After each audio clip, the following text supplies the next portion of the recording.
Okay, so ayun, happy Saturday everyone. Ayan, may quick review lang natin yung isang OEM na Rolex Root Beer. Alright, tingnan natin kung sulit pa to sa halagang less than 1K na relo. Alright, so ito na yun. Alright, so first impression, napakaganda no? Alright, so two-tone siya. Alright, para talaga siyang beer yung kulay niya. Then may logo dito.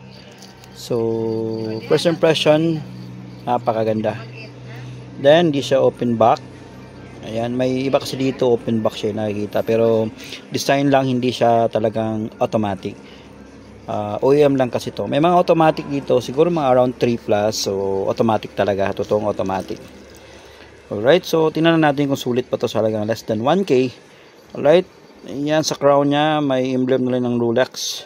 Tapos yung strap niya guys, hindi siya parang lata. Para sa akin sulit na rin siya, no? Mabigat. Then hindi siya lata. I'm sure hindi ko lang alam kung stainless to or low grade stainless.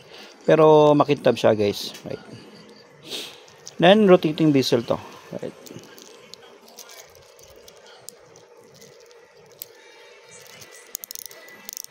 Alright, rotating bezel. Yan. Hindi siya luminous. Yan, hindi siya luminous guys, no? Yan, so this is baka GMT ba to? Ayan. Tapos yung date niya guys, hindi masyadong kita, maliit siya compared sa mga top grade sa super clone. Talagang kitang kita yan. Then yung bezel niya, yung number hindi engraved. Alright guys, so para sa akin guys, no, sa halagang less than 1K na OEM, sulit na rin siya. So hindi natin afford yung top grade or super clone, so dito muna tayo guys.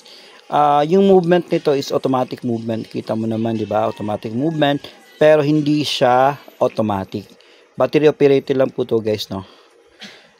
Kung gusto nyong automatic talaga, mapil nyo kung ano talaga yung feeling pagkasutin ng automatic, so doon na kayo sa top grade sa super clone. Top grade siguro mga around 3K o iba 2.8, depende sa seller. Yan, pure automatic. At saka yung super clone guys, no, talagang kopyang-kopya talaga siya. So mahal din yan, mga 10K, 15K, may iba 20K. So alam naman natin talaga yung Rolex talaga, hindi naman talaga natin afford to. Afford lang to sa mga millionaire, billionaire, kasi isang relo nito siguro mga around 1 million. Alright, so hindi pa natin afford, tapos gusto nating magmukhang mayaman. Alright, dito muna tayo sa OEM na Rolex Root Beer. Alright guys, no, so final conclusion, sa halagang less than 1K, sulit na rin, no. Alright guys, so hanggang dito na lang. Watch out for more videos. Marami pa tayong i-review ng mga OEM ng mga watches, no, like Seiko, Casio, G-Shock, at Hublot. Ayan, stay tuned lang tayo mga, stay tuned lang guys, no. Alright, so marami pa tayong i-review dyan. Alright, ayan. By the way guys, kung gusto nyo tong watch organizer, 15 slots watch organizer, ayan, ilalagay ko na lang sa link siguro, para at least kung gusto nyo, may mga collection kayo mga watches dyan, dito nyo ilagay. Alright, so once again, happy weekends everyone, and God bless and grind ng palagi. Thank you.